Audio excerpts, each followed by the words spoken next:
Bonjour, nous allons aujourd'hui commencer un nouveau chapitre intitulé liste chaînée. Donc on va voir une autre technique ou ou un autre concept si vous voulez de structure de données utilisant dans les algorithmes et notamment en programmation C.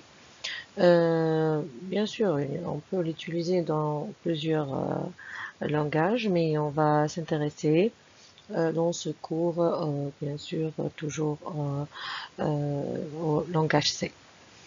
Donc, on va découvrir ensemble cette structure cette structure est basée sur d'autres structures, c'est-à-dire que cette structure elle n'est pas euh, elle n'est pas donnée prête, mais on va la construire. Nous, on va construire cette structure à partir d'autres structures.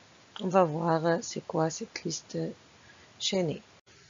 Donc, on va suivre ce plan. Dans la première partie, on va introduire ce concept, si vous voulez, ou bien quelle est la problématique, pourquoi on a eu recours à d'autres structures, par exemple, que le tableau, parce que toujours les listes chaînées sont comparées au tableau. On va comparer, on va comprendre c'est quoi la différence entre la liste chaînée et les tableaux.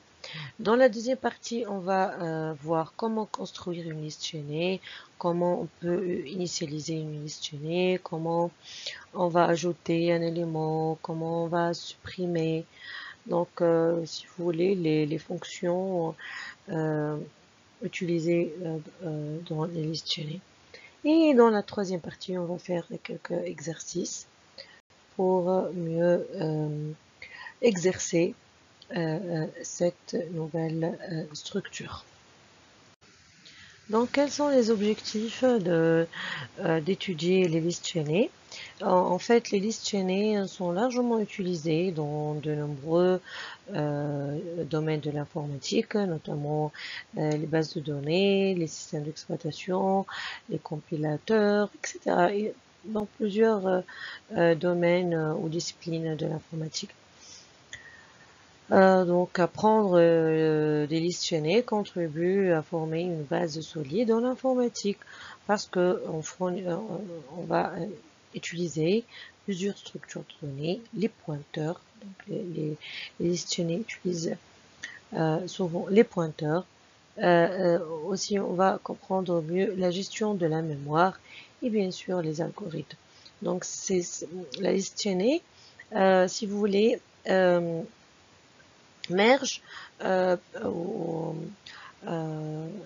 utilise plusieurs techniques de programmation ou d'algorithmique. Donc, c'est pour cela que si on comprend le concept de liste chaînée, on va mieux comprendre plusieurs d'autres structures qu'on a déjà étudiées. On va commencer donc par la première partie où on va introduire la liste chaînée et on va la comparer avec la notion des tableaux. Tout d'abord, on va commencer par le tableau, donc et on va comprendre la différence entre un tableau et une liste chaînée. On sait très bien qu'un tableau peut être représenté en mémoire comme ceci. Donc des cases contiguës, donc les adresses sont contiguës, les unes après les autres. Donc un tableau de 4 cases en mémoire.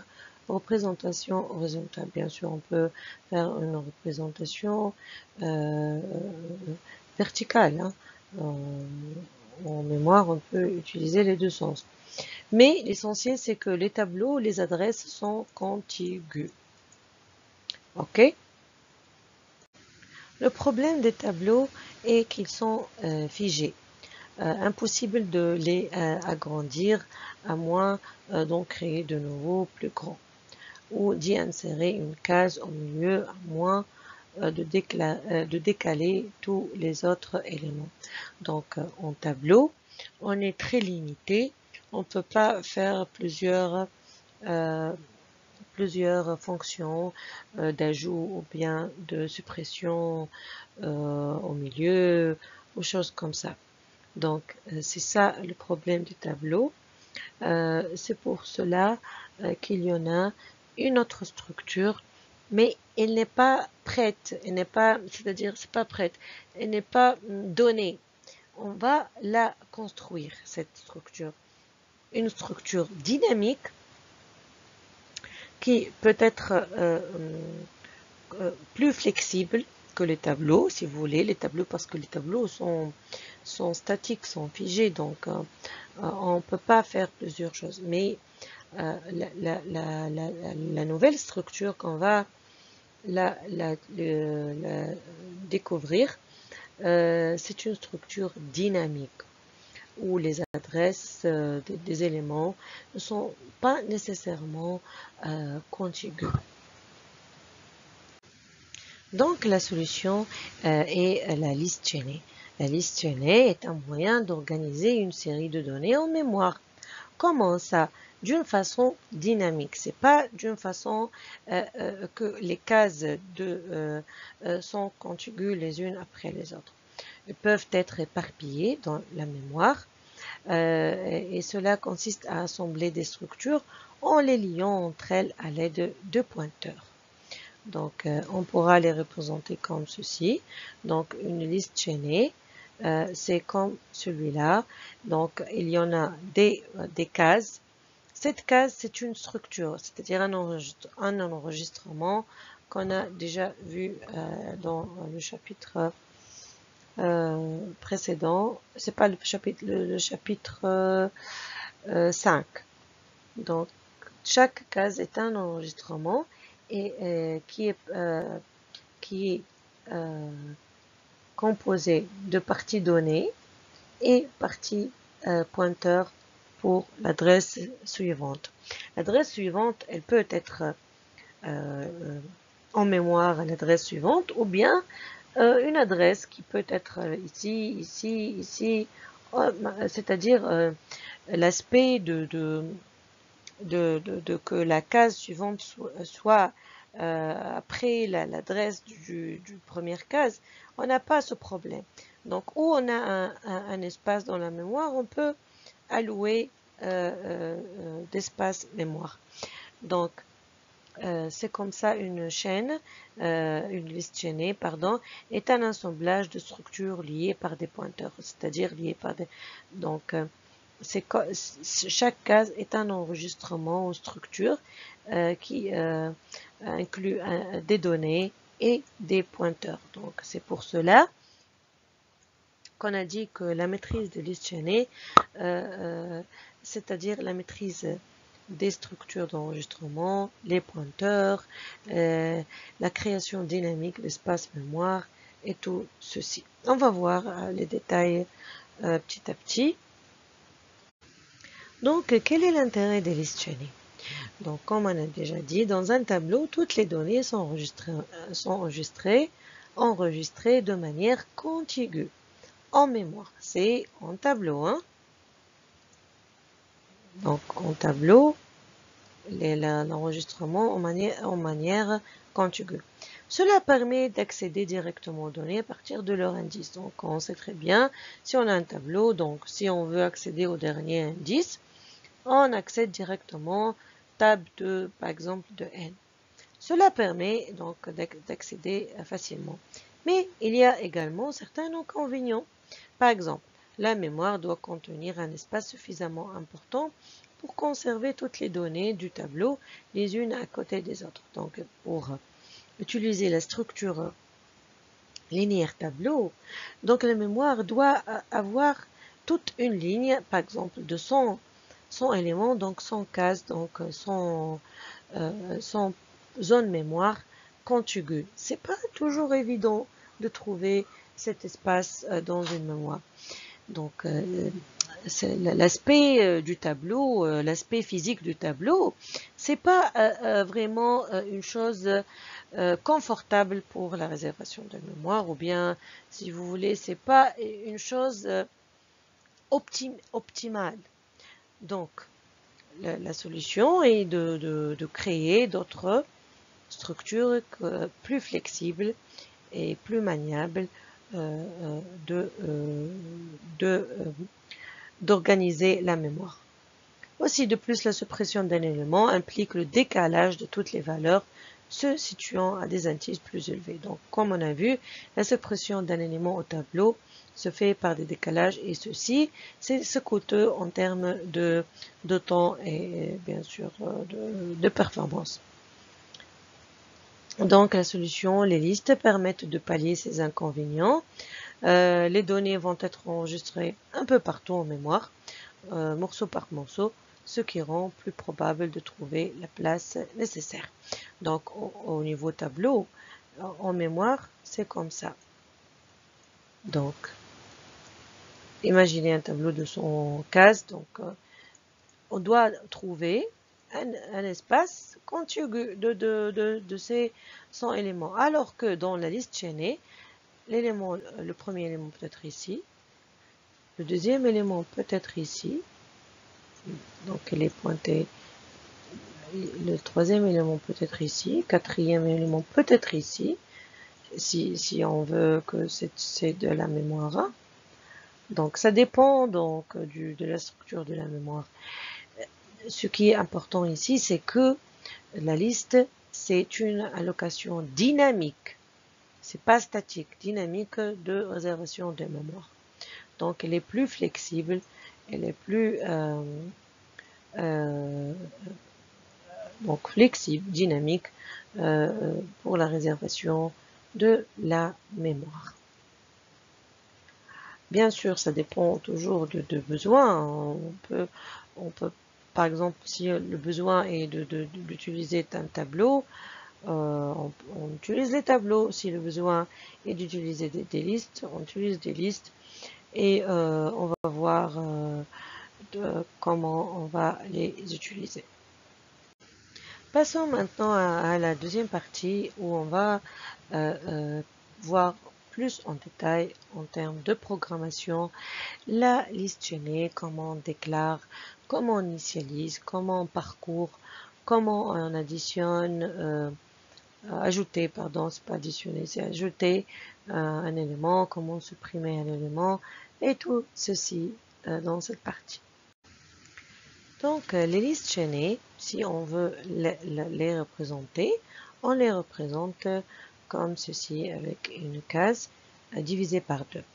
La partie données, c'est-à-dire où on va enregistrer notre donnée, entier, réel, caractère, n'importe quel type de données. Et la deuxième partie, c'est très important, c'est le pointeur, c'est-à-dire il va pointer sur l'élément suivant. Si tu n'as pas l'adresse suivante de l'élément suivant, tu as perdu le contact de la chaîne. C'est comme son nom l'indique, c'est comme les chaînes qu'on connaît, par exemple métallique ou une chaîne en argent ou en or, ou une chaîne, c'est comme ça. Donc, elle est chaînée. Donc, chaque élément est connecté avec l'autre. Exactement, c'est comme ça. Donc, si on perd le contact de l'élément suivant, notre chaîne n'a pas de sens. Donc c'est pourquoi on a le deuxième élément, c'est un pointeur vers un autre élément qui est à son tour à un champ de données et un champ pointeur qui pointe sur un autre élément, par exemple. Ok, donc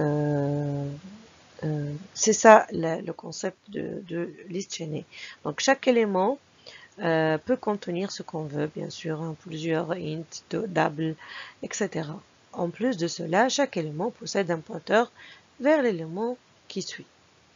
Donc, c'est ça le concept de la liste chaînée. Donc, chaque élément est stocké dans un bloc mémoire avec une deuxième information, l'adresse de l'élément suivant. Comme on l'a déjà dit, donc chaque nœud, si vous voulez, on a plusieurs nominations de ces blocs mémoire. On parle de maillon, on dit que c'est un maillon, ou bien une cellule, ou bien encore un node. Donc, on peut désigner par n'importe quelle nomination. Donc, chaque bloc mémoire, ou bien maillon, est divisé en deux champs, champ contenu et champ pointeur, un lien vers l'autre élément. Donc, sauf le premier élément. Le premier élément, on va voir qu'il possède que l'adresse du premier élément de la chaîne. Donc, on va voir après, c'est juste une variable et la liste effective commence par cet élément. Et en fin de la liste, on a l'adresse nulle, ou bien non, on dit, ou bien ce symbole. On peut donc, on peut dire nul pour dire que la fin de la chaîne, donc le dernier élément pointe sur nul, c'est-à-dire la fin de la liste chaînée. On peut généralement ajouter de nouveaux éléments, donc à chaque fois on peut ajouter à la fin, on peut ajouter au milieu, on peut ajouter au début. Donc on a ici, on est flexible d'ajouter des éléments au milieu où on veut. Donc c'est pour ça que c'est dynamiquement. Et finalement, une liste chaînée est soit vide, donc une liste peut être vide, c'est-à-dire elle pointe sur nul, soit n'est qu'un lien vers une autre cellule, qui contient une valeur et un lien vers une autre cellule. Cette cellule soit vide, soit n'est qu'un autre lien vers une autre cellule, qui contient une valeur et un lien vers une autre cellule, qui, etc. Donc jusqu'à la fin. Donc c'est ça une liste chaînée. C'est un contenu et un lien vers une autre cellule. Passons maintenant à la création de la structure de la liste des éléments. Donc, comment créer en programmation la liste chaînée? Nous allons créer une liste chaînée de nombres entiers, par exemple. Donc, ici, dans ce cours, j'ai choisi le langage C pour apprendre la liste chaînée. Bien sûr, on peut utiliser donc l'algorithmique, le langage pseudo-algorithmique ou pseudo-langage. Donc, struct element, c'est le même, c'est l'enregistrement. Donc, on dirait on a élément de type enregistrement. Donc, on a dit que les listes chaînées utilisent les structures d'enregistrement. Élément, enregistrement.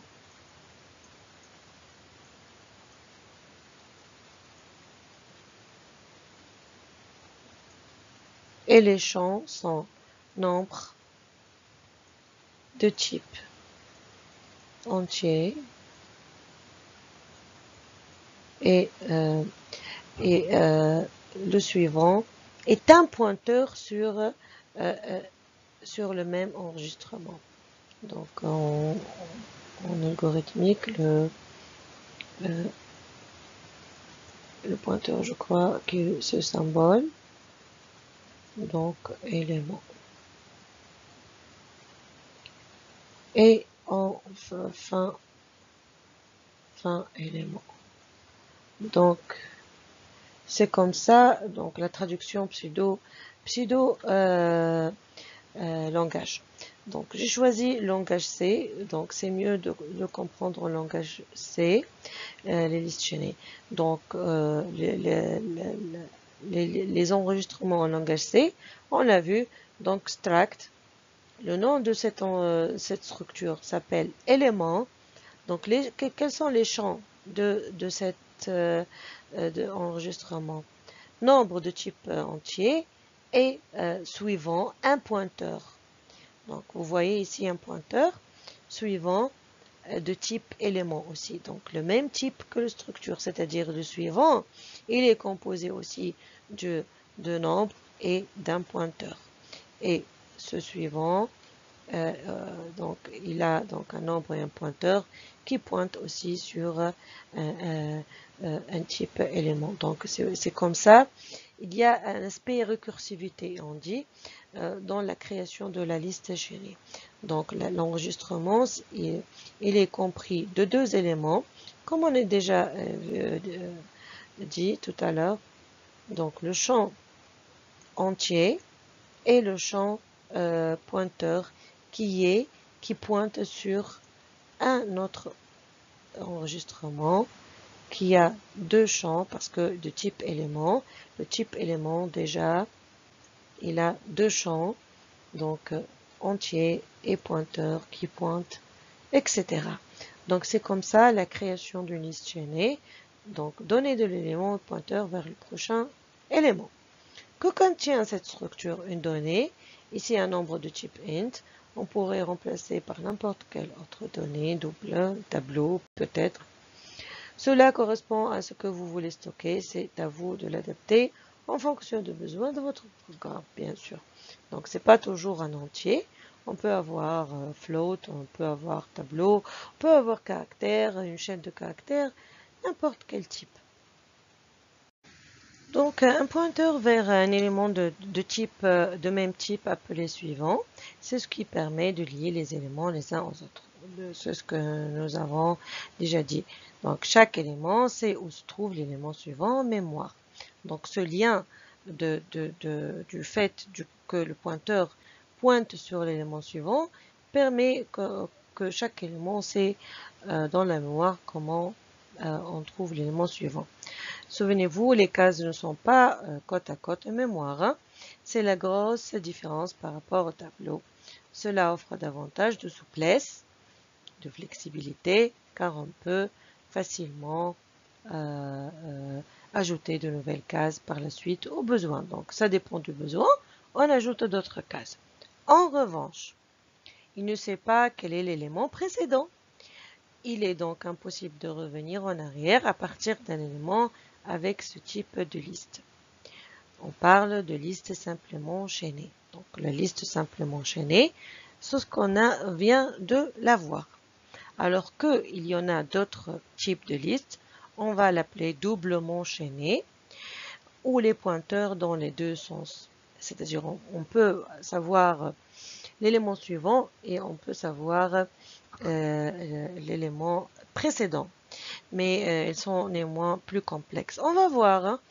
Mais tout d'abord, on va comprendre la liste simplement enchaînée. Donc, les premiers exemples qu'on va voir sont sur les listes simplement enchaînées, c'est-à-dire où on a donné et on a un pointeur sur le suivant. Après, on va voir le concept de la liste doublement enchaînée et on va comprendre la différence entre ces deux listes. En fait, la liste chaînée a besoin d'une autre chose importante que la structure qu'on vient de la créer. Donc, tout à l'heure, on a créé les structures éléments. Éléments, après il pointe sur l'élément suivant, après il pointe sur l'élément suivant, etc. Mais la liste chaînée a besoin d'un premier élément où on conserve l'adresse du premier élément, c'est-à-dire du premier élément où on a des données. Donc, la liste chaînée toujours a besoin d'un premier élément qu'on appelle la structure de contrôle qui a seulement juste l'adresse du premier élément de la liste. Donc, ce qu'on appelle premier ou first ou n'importe quel nom. Donc, il est de type structure. Enregistrement, on va l'appeler liste il a seulement un seul champ de type, bien sûr, élément, et qui est un pointeur vers, donc il conserve l'adresse du premier élément de la liste chaînée. Donc en plus de la structure qu'on vient de créer, nous allons avoir besoin d'une structure pour contrôler. Donc ce premier élément est nécessaire pour contrôler l'ensemble de la liste chaînée. Elle aura la forme suivante. Donc struct list, un seul champ de type élément qui est un pointeur vers le premier élément de la liste chaînée. Cette structure liste contient un pointeur vers le premier élément de la liste. En effet, il faut conserver l'adresse du premier élément. Donc, c'est l'objectif de cette structure est de conserver l'adresse de premier élément. Pourquoi? Pour savoir où commence la liste. Donc, c'est ça. Donc, l'objectif principal, c'est de savoir où commence la liste. Si on connaît le premier élément, on peut trouver tous les autres en sautant d'élément en élément à l'aide des pointeurs. Donc, il suffit donc de connaître donc, le premier adresse du premier élément, on va donc connaître toute la liste chaînée. Aussi, on a besoin de retrouver le dernier élément de la liste. Tout à l'heure, on a connu le premier élément de la liste. Donc, il est nécessaire aussi de savoir où va s'arrêter notre liste chaînée, où on va stopper. Donc, il faut bien arrêter de parcourir la liste à un moment donné. Donc, il faut une chose qui nous arrête de parcourir. Avec quoi pourrait-on signifier à notre programme stop? Ceci est le dernier élément. Il suffit de faire pointer le dernier élément de la liste vers nul. Donc le dernier élément de la liste va pointer sur nul, ou bien non, ou bien ce symbole. Donc il y en a plusieurs terminologies. C'est-à-dire de mettre son pointeur suivant un nul. Donc nul permet de nous indiquer que la liste chaînée est bien finie, on s'arrête là, donc et bien ceci c'est le dernier élément. Donc en fin de compte, nous avons créé deux structures qui permettent de gérer une liste chaînée. Donc pour gérer une liste chaînée, on a besoin de créer une structure élément qui correspond à un élément de la liste et que l'on peut dupliquer autant de fois que nécessaire. Donc cette structure contient les données et les pointeurs de chaque élément suivant. Et la structure liste qui contrôle l'ensemble de la liste où on a l'adresse du premier élément. Il manque encore l'essentiel. Donc, juste à cet instant, on a vu comment créer les listes chaînées. On va voir maintenant les fonctions qui vont manipuler cette liste chaînée. Quelles sont ces fonctions? Initialiser la liste, par exemple, ajouter un élément, supprimer un élément, afficher le contenu de la liste, supprimer la liste entière, etc. Donc on peut manipuler plusieurs listes. Plus que ça, on peut rechercher un élément. On peut manipuler plusieurs fonctions. On va commencer par la première fonction, qui est la fonction d'initialisation de la liste. Donc c'est une fonction primordiale pour l'initialisation. Donc la fonction d'initialisation est la toute première qu'on doit appeler. Elle crée la structure de contrôle, bien sûr, et le premier élément de la liste. Donc comment on va créer notre structure de liste chaînée. On va la créer. Comment? On va, comme on a déjà fait, on a créé l'enregistrement ou la structure élément et on a déjà aussi créé la structure liste. Ok? Donc après, on va maintenant initialiser notre structure. Donc, on va appeler la fonction initialisation. Donc, il est un pointeur sur liste. Donc, cette fonction, elle retourne le premier élément, l'adresse du premier élément. C'est pour ça que la valeur de retour, le type de valeur de retour est liste. Donc, on va tout d'abord créer l'espace, bien sûr dynamiquement avec la fonction malloc.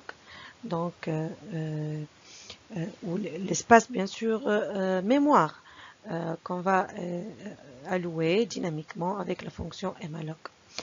Donc malloc, elle va créer l'espace size of, elle prend en paramètre le size of list. C'est le premier l'adresse du liste. Donc cette liste c'est une variable hein, de type liste. Donc, elle va retourner un pointeur de type liste. Okay? Donc, c'est la création de l'espace nécessaire du stockage de liste.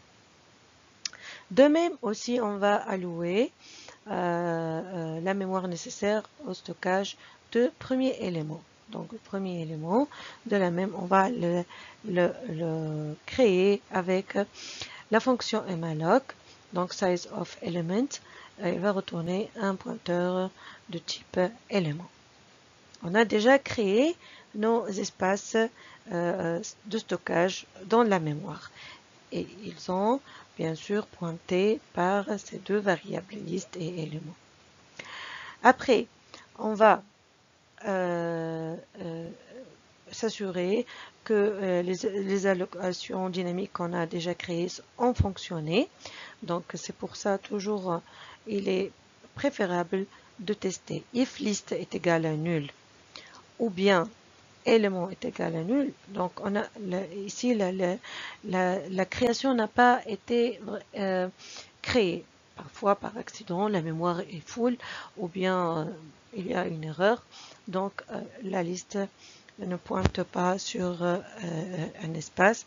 Donc, si le cas, donc ce cas échéant, exit, donc exit failure, donc on sort. Sinon, bien sûr, donc c'est un cas échéant.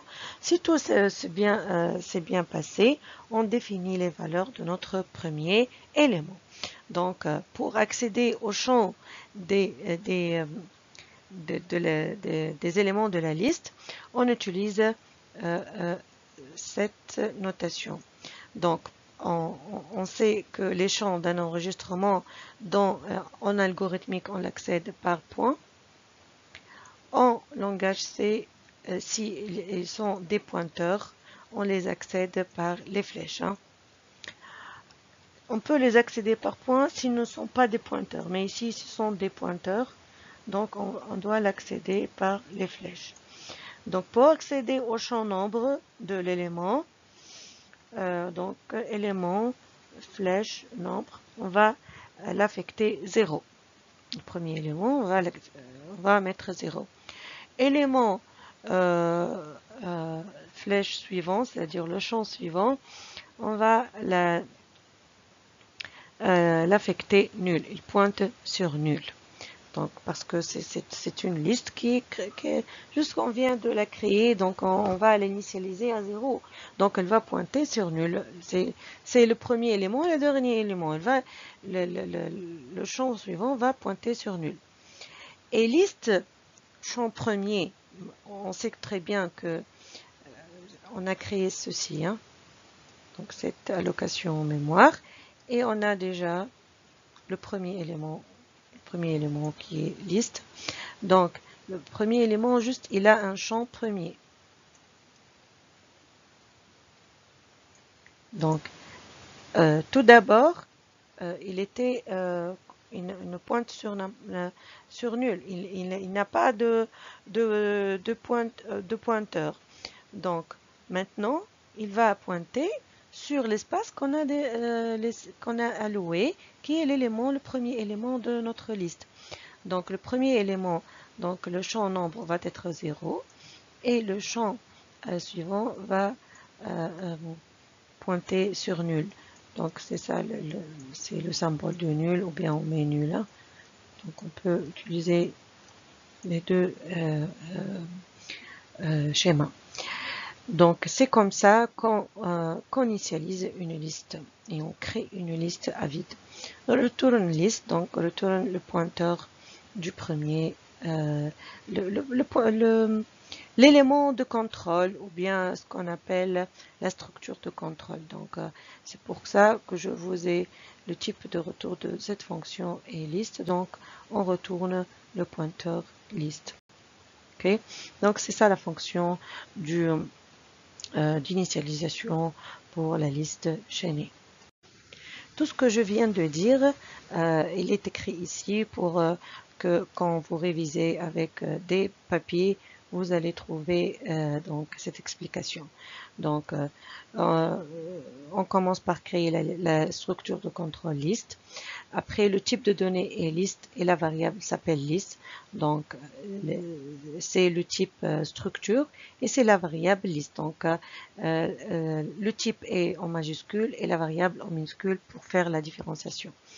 Après, on alloue dynamiquement la structure de contrôle avec la fonction malloc. La taille à allouer est calculée automatiquement avec la fonction sizeOf. Pointeur liste.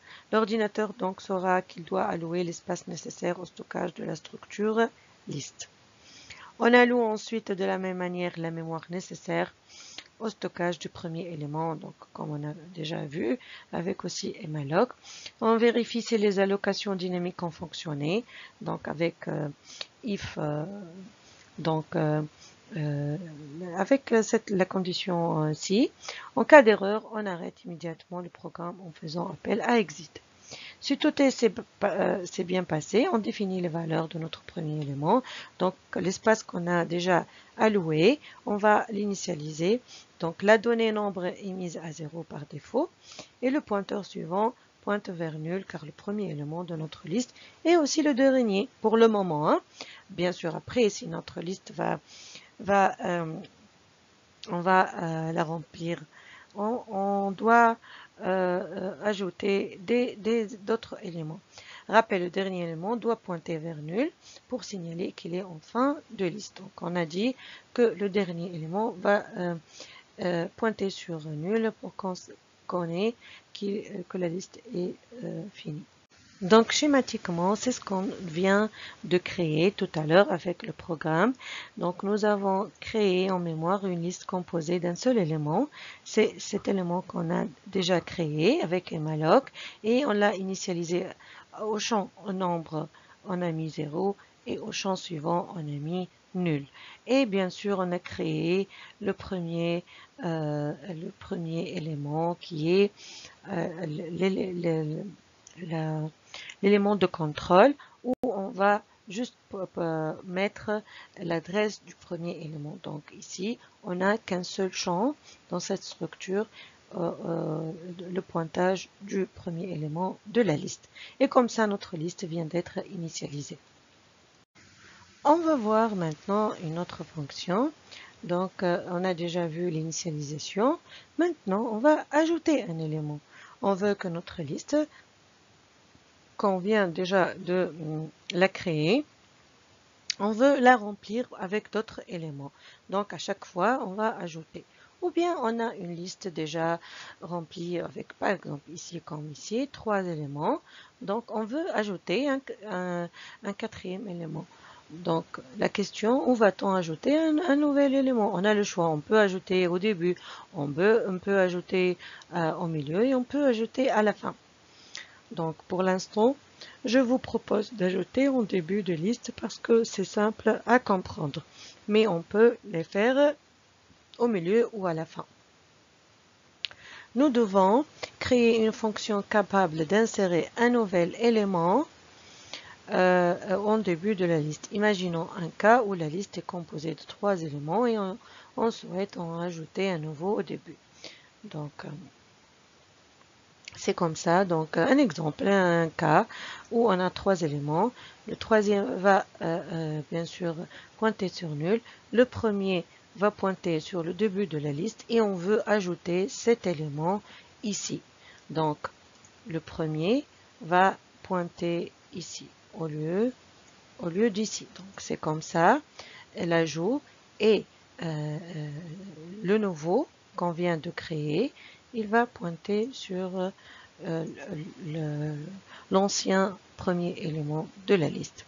Donc c'est comme ça, donc parce que c'est au début, hein. Donc au début, donc on prend le premier, il va pointer sur le nouveau. Bien sûr, après qu'on a créé, hein, on doit créer cet élément, on doit pointer le premier ici et le champ suivant de nouveau, on va le pointer au premier. Donc, comme on a déjà expliqué, il va falloir adapter le pointeur premier de la liste ainsi que le pointeur suivant de notre nouvel élément pour insérer correctement celui-ci dans la liste. Donc, notre fonction, va l'appeler insertion, qui est de type de retour void. Elle prend en paramètre l'élément de contrôle liste, bien sûr qui contient l'adresse du premier élément. Et aussi, elle prend comme paramètre le nombre à stocker dans le nouvel élément qu'on va créer. Donc, création de nouvel élément, qu'on va l'ajouter. Donc, on va l'appeler nouveau. Donc, élément, donc c'est un pointeur sur élément. Malloc size of nouveau. Donc, on va allouer dynamiquement un espace suivant donc la taille de la variable nouveau. Et après, on va tester bien sûr ici, on va tester la création. Si elle est nulle, donc on va faire un exit. Sinon, dans le cas, tout va bien. Ici, l'étape la plus importante, c'est l'insertion de nouvel élément dans la liste chaînée. Donc, on va commencer tout d'abord par remplir le nouveau élément. Donc, le champ nombre de nouveau élément, on va le mettre le nouveau nombre. Après, on va insérer l'élément au début de la liste. Comment ça? C'est juste le champ de nouveau. On va le champ suivant de nouveau, bien sûr, c'est la partie pointage. Donc, on va la pointer sur le premier élément de la liste. Donc, l'actuel premier élément de la liste, qui est donc liste premier, donc le champ premier de la liste. Donc, ce champ, cette adresse va être nos nouveaux flèches suivants. Donc, comme ça, on a pointé sur l'ex-premier élément de la liste. Donc, de cette façon, donc notre premier élément va être nouveau. Après, la nouvelle adresse du premier de la liste va être nouveau, bien sûr. Il n'est plus liste premier. Donc, liste premier, la nouvelle valeur de liste premier va être nouveau. OK? Donc, comme je viens de vous expliquer tout à l'heure, donc cette chaîne avec trois éléments, on a premier était là-bas. Donc, on a créé un nouveau élément. Donc, nouveau élément, on a mis nouveau nombre. Donc, nouveau nombre va pointer. Donc, nouveau nombre va pointer sur liste premier. Donc, on a ici, donc,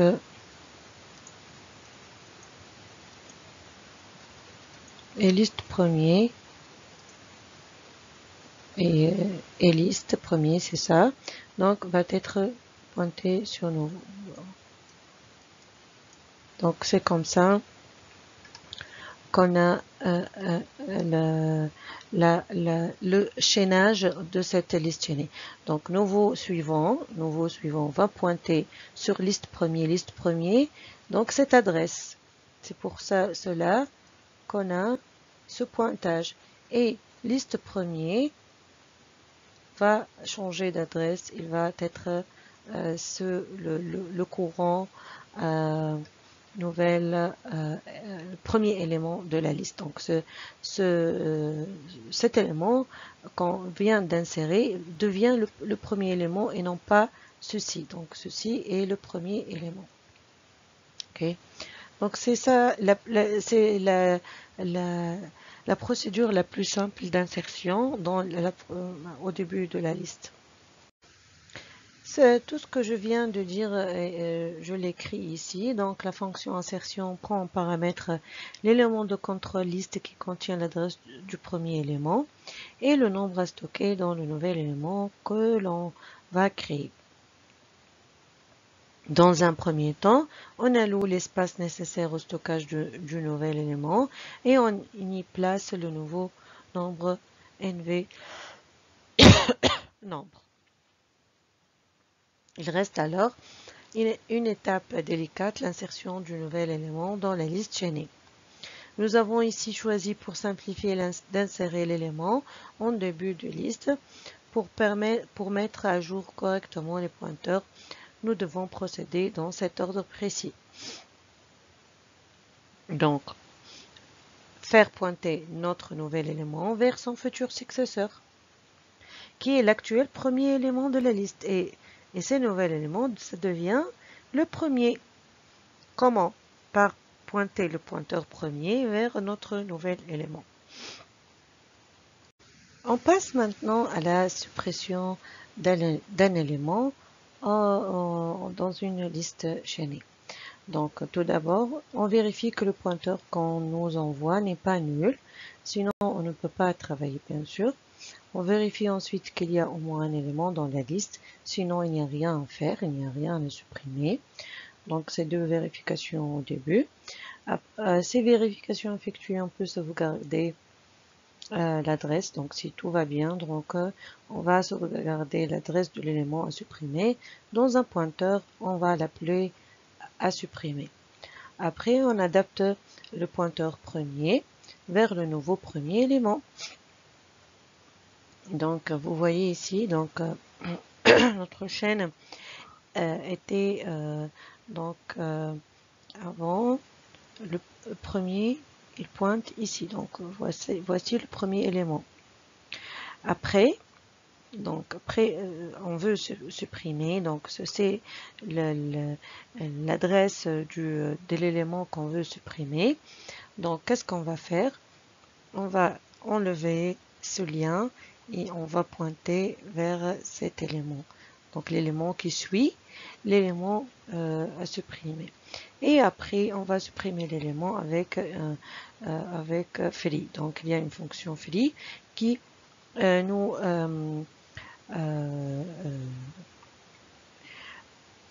débarrasser de l'espace mémoire qu'on a déjà utilisé. Donc cet espace devient free d'utilisation. Donc c'est comme ça. Donc juste on change le pointage du premier vers le second élément de la liste. Et comme ça, on a supprimé bien sûr ici le premier élément de la liste. On va voir maintenant la fonction de suppression. Donc cette suppression ne pose pas de difficultés supplémentaires, juste il faut adapter les pointeurs de la liste dans le bon ordre pour ne pas perdre aucune information. Donc void suppression, donc la fonction s'appelle suppression, elle prend en paramètre liste, donc le pointeur liste. On va tester donc si liste n'est pas vide.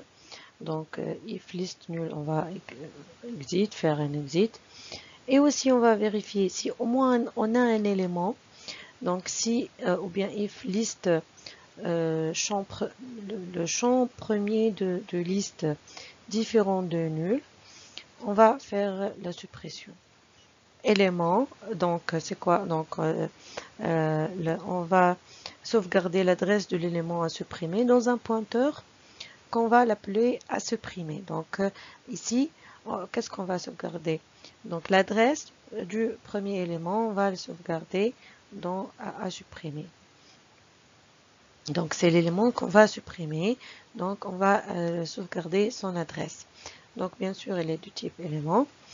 Donc après, on va faire liste premier. Donc où on va pointer liste premier? Il va pointer liste premier suivant.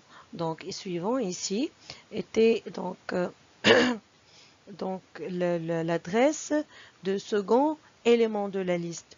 Donc l'adresse du second élément de la liste va être dans liste premier et comme ça la liste va pointer sur le second élément et on va se débarrasser de l'élément à supprimer avec la fonction free.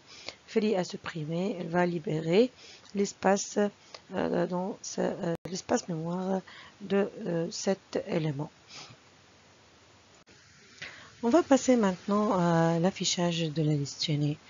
Donc la fonction elle est très simple, donc juste il suffit de partir du premier élément et d'afficher chaque élément un à un en sautant de bloc en bloc.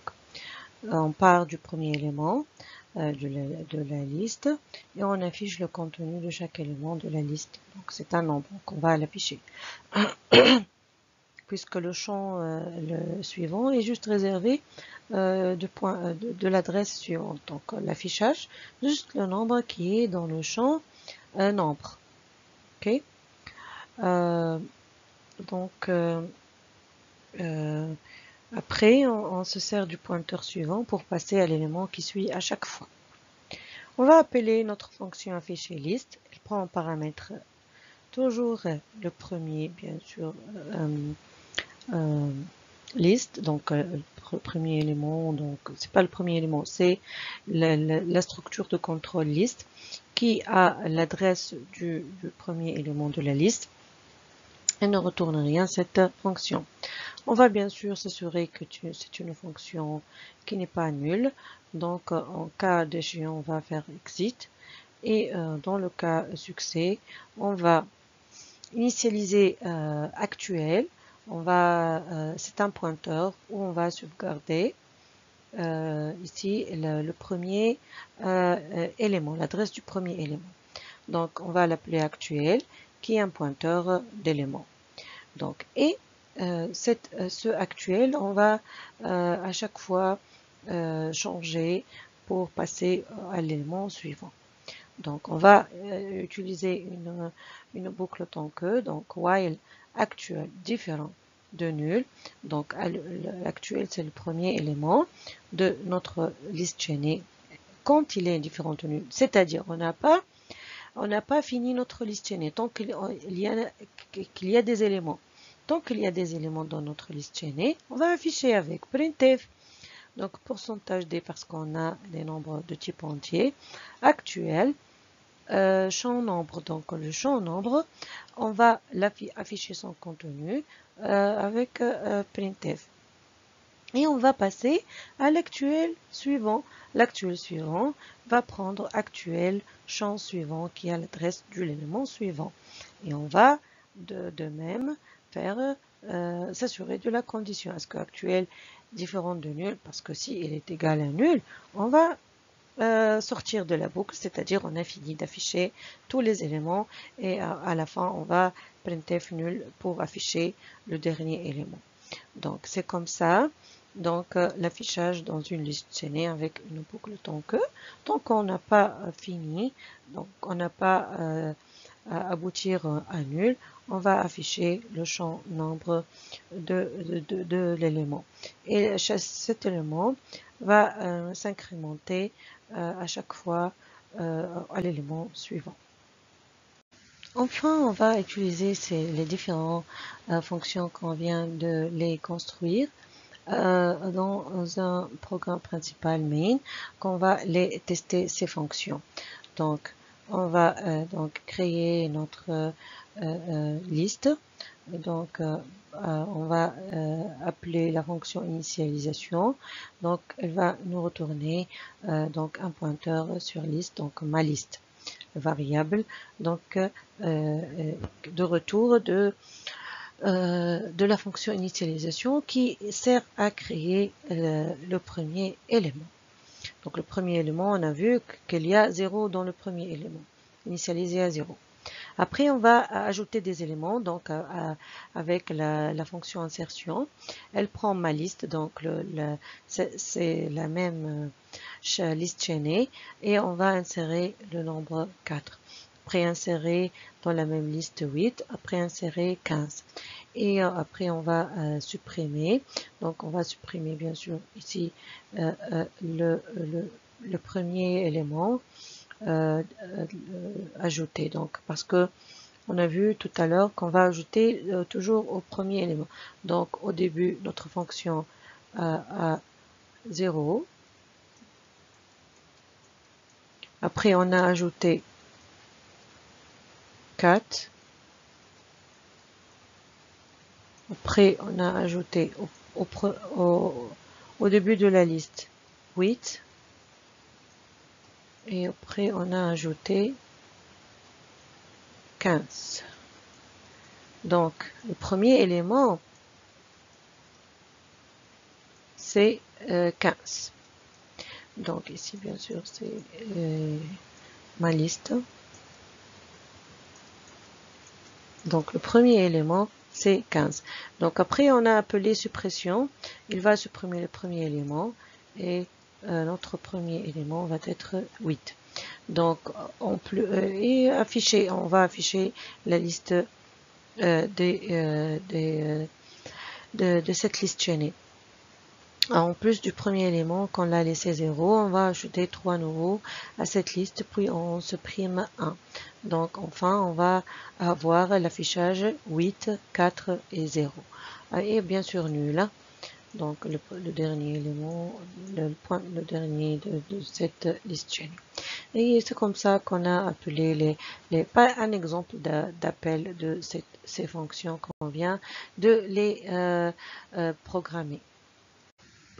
On va passer maintenant à un autre type de liste chaînée, les listes doublement chaînées. Jusqu'à présent, on a vu, dès le début du chapitre, les listes simplement chaînées, c'est-à-dire que chaque élément se pointe sur l'élément suivant. Et on n'a pas un retour arrière, on ne peut pas se pointer vers l'élément précédent. Toujours on avance, donc toujours on pointe vers l'élément suivant. Donc cette chose, dans certains cas, va poser un problème qu'on appelle la symétrie. Donc la symétrie, c'est le fait qu'on ne peut pas se pointer dans les éléments précédents, comme ceci par exemple. Si on est ici, on peut pointer à l'élément précédent et on peut pointer sur l'élément suivant. Mais dans les listes simplement chaînées qu'on vient de voir, on peut se pointer que sur les éléments qui suivent. Donc c'est un problème d'asymétrie. Et dans certains algorithmes, ça pose un problème et ça augmente la complexité temporelle. Donc,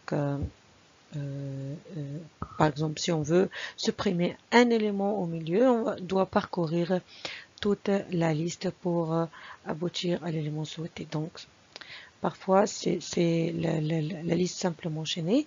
Elle ne résout pas nos problèmes d'une façon optimale.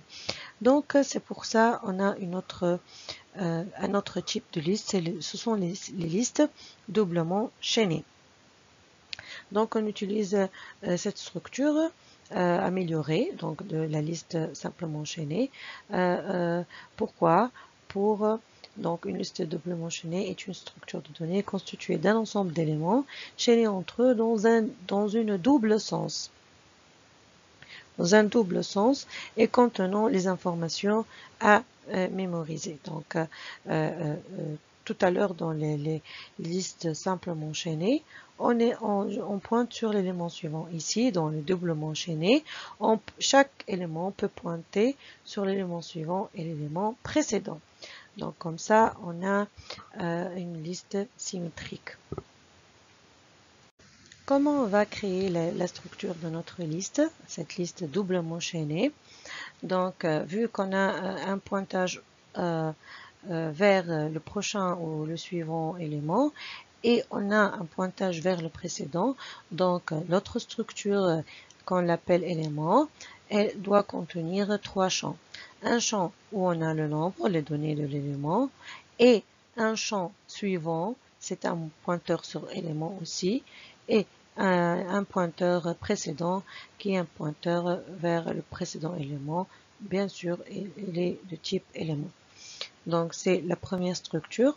La deuxième structure, comme on a déjà fait pour la liste simplement enchaînée, donc c'est le premier élément qui pointe sur l'adresse du premier élément de la liste. Donc, mais cette fois, il contient deux éléments. On a vu dans la liste simplement enchaînée, on n'a qu'un seul élément premier, donc de type élément. Et maintenant, on a deux champs, premier et précédent.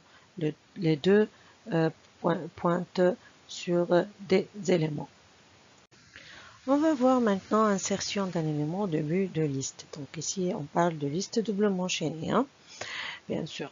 Donc pour insérer un nouvel élément au début de la liste doublement enchaînée, vous devez effectuer les étapes suivantes. Tout d'abord, on va allouer de la mémoire pour le nouveau nœud.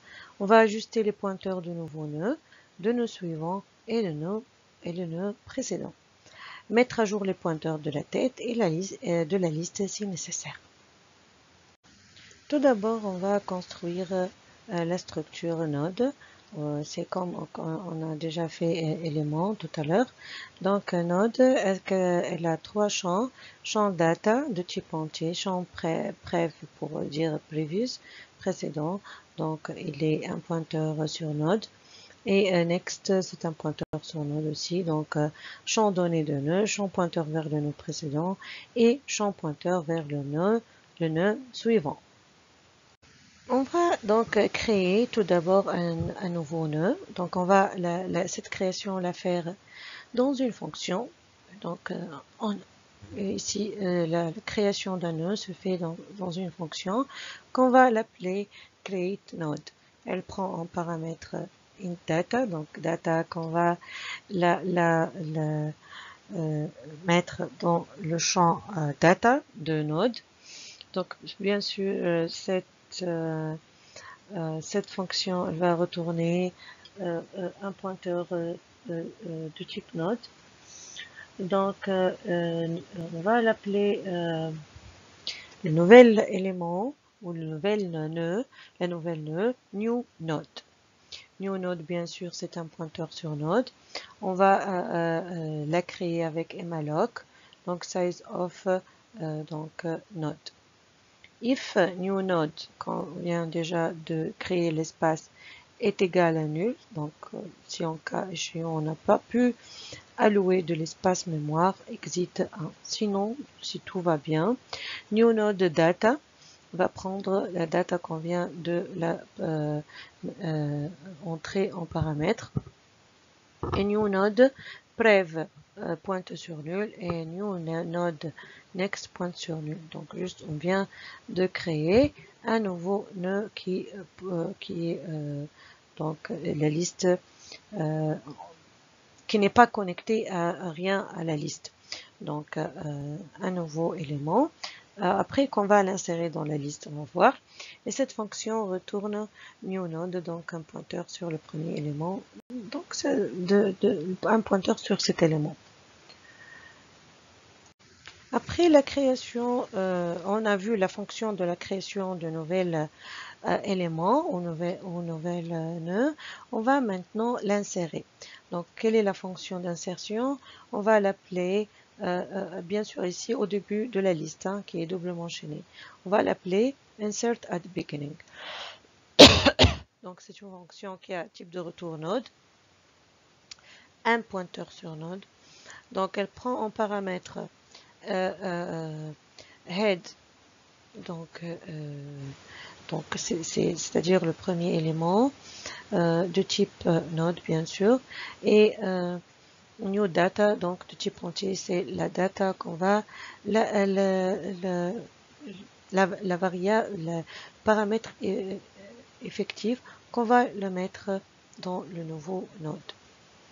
Création de nouveau node, on va appeler la fonction qu'on vient déjà de créer, create node. Elle prend en paramètre new data et elle va donc nous créer new node, donc un élément de type node, un pointeur sur node.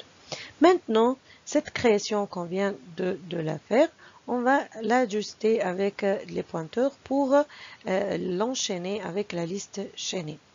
Donc, new node next prend head, donc head c'est le pointeur du premier élément déjà.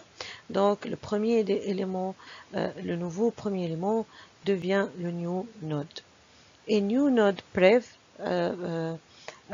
pointe sur nul parce que c'est le premier élément. Il devient le premier élément, donc le précédent il est nul. Comme la fin est nulle, le premier élément aussi pointe sur nul quand on a une liste doublement chaînée. Donc, comme ça, on a ajusté les pointeurs au début de la liste chaînée. Donc, on va continuer à ajuster les pointeurs. On vient tout à l'heure, donc on a head, l'élément de notre liste, et on a créé un nouvel élément qu'on vient de l'insérer. Donc, on a appelé new node.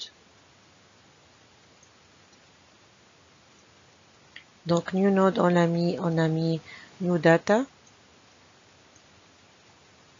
On a pointé l'élément suivant ici et l'élément précédent à nul. Et maintenant, si head différent de nul, donc si on a un élément ici, donc il est différent de nul, donc head prev, donc ce champ va pointer sur new node. Donc parce que on sait très bien que les listes doublement enchaînées, on a suive et on a prev, donc on doit finir le chaînage. Donc, et après mise à jour de la tête de la liste, return new node. Donc, ça devient new node, le premier élément de la liste.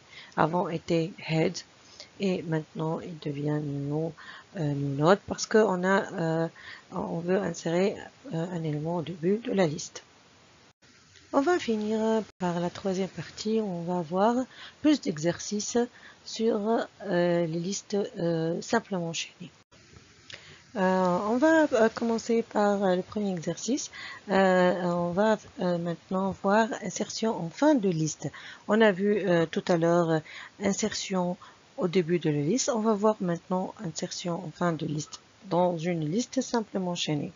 Donc écrivez une fonction pour insérer un élément à la fin d'une liste simplement chaînée. Donc à la fin et simplement chaînée. Hein. On va commencer par définir la structure de nœud. Donc on va avoir struct node. Donc on a deux champs.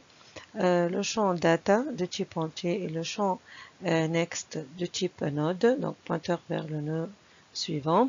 Ici on n'a pas déclaré le premier élément qui pointe sur l'élément, le première structure élément de la liste chaînée. Donc on a le choix d'utiliser les deux, ou bien les deux structures, ou bien une seule structure. Donc, comme d'habitude, pour insérer, on doit créer tout d'abord un nouveau nœud avec une donnée. Donc, c'est-à-dire, on va créer node. Donc, c'est la fonction de création. Elle retourne type un pointeur sur node. Elle prend en paramètre data qu'on vient de l'insérer. dans la fonction, dans le champ data de la structure de nouvel élément de la structure node. Donc on va l'appeler new node de type node, donc de type c'est un pointeur bien sûr sur node. Malloc bien sûr on va réserver espace mémoire qui prend comme taille size of node. Et on va s'assurer qu'il n'y a pas d'échec d'allocation mémoire. Donc, s'il y a échec, donc on va faire exit. Sinon, dans le cas tout va bien, on va, comme d'habitude, dans le champ data du new node qu'on vient de créer, on va insérer data et new node next, on va pointer sur nul. Donc, return new node. Donc, c'est la création du nouvel ou de nouveau nœud qu'on vient après de l'insérer. On va passer maintenant à l'insertion. La fonction, on va l'appeler insert at the end. Elle prend en paramètre head, donc c'est le premier élément de la liste, donc, et la new data, ce qu'on va quand on va créer le nouvel élément, on va mettre le new data. Création de nouveau élément, on va appeler la fonction qu'on vient déjà de la créer, create node, donc elle prend en paramètre effectif new data, donc elle retourne un pointeur sur node, et comme ça on a créé le nouveau élément, et maintenant on va parcourir toute la liste. Tout à l'heure on a inséré au début de la liste, donc on se sert du premier élément, et on adjust les pointeurs. Maintenant, on va parcourir toute la liste pour aboutir au dernier élément. Et après ce dernier élément, on va insérer le nouveau élément. Donc, parcourir la liste pour trouver le dernier élément. Juste, on va initialiser une variable appelée lastNode. C'est un pointeur sur node qu'on va l'initialiser à head. Head, c'est le premier élément de la liste. Donc, on va utiliser la boucle tant que, donc while last node next. Donc on va s'assurer que le champ du next, du last node, qui est différent de nul, c'est-à-dire qu'on n'a pas à aboutir au dernier élément de la liste. Si on n'a pas à aboutir au dernier élément, on va parcourir toute la liste last node, va mettre à jour last node next. Donc à chaque fois on avance jusqu'à trouver last node next est égal à nul, c'est-à-dire on a fini toute la liste. Quand on finit toute la liste, on sort et on va ajouter le nouveau nœud à la fin de la liste. Donc last node qui va être à la fin. Donc next va prendre new node, donc new node qu'on vient déjà de les créer. Comme ça, on a inséré à la fin de la liste. Maintenant, on va écrire une fonction qui recherche un élément spécifique dans la liste et renvoie un pointeur vers cet élément s'il est trouvé. Donc tout d'abord, on va créer notre structure donc du nœud. Node, donc c'est un enregistrement, une structure.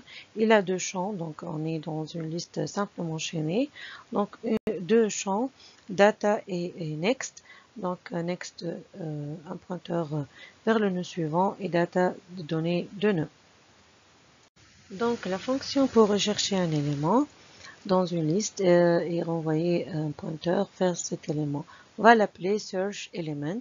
Elle prend en paramètre head le premier élément de la liste et search data les données ou la donnée qu'on cherche. Donc cette fonction retourne un pointeur sur type node. On va initialiser une variable, on va l'appeler current. C'est un pointeur sur node aussi et on va l'initialiser à head qui est donc le premier élément de la liste chaînée. On va parcourir la liste pour trouver l'élément. Donc on va utiliser la boucle tant que parce qu'on veut, si on trouve, on doit sortir de la boucle. While current qu'on a initialisé à head différent de nul. Donc c'est-à-dire qu'à chaque fois on teste si on n'est pas à la fin de la liste chaînée. If current, donc si on est on n'est pas à la fin, on va aussi tester si current data est égal à search data qu'on vient d'entrer en paramètre, donc qu'on vient de chercher. L'élément a été trouvé si current data est égal à search data, donc renvoyer un pointeur vers cet élément, donc return current, donc un pointeur sur node. Donc sinon, c'est-à-dire sinon on doit avancer, current va prendre current next. Donc à chaque fois, on va mettre mise à jour de current et on va tester si current différent de nul. On va tester si on a trouvé search data ou non, ainsi de suite jusqu'à la fin de la liste chaînée. Bien sûr, si on trouve, on va sortir. Hein. Donc on s'arrête si current est égal à nul ou bien trouver. L'élément n'a pas, c'est-à-dire ici dans le cas, on a parcouru et on n'a pas trouvé search data, on va avoir donc un affichage ou c'est pas nécessairement un affichage, c'est-à-dire on n'a pas retrouvé notre data et on va return nul parce que ici la valeur de retour c'est donc dans le cas succès, on va retourner current, le pointeur sur cet élément. Dans le cas échéant, on va retourner nul. C'est-à-dire on n'a pas trouvé l'élément. On a parcouru toute la chaîne et on n'a pas trouvé current data est égal à search data. Merci bien de votre attention et à la prochaine fois.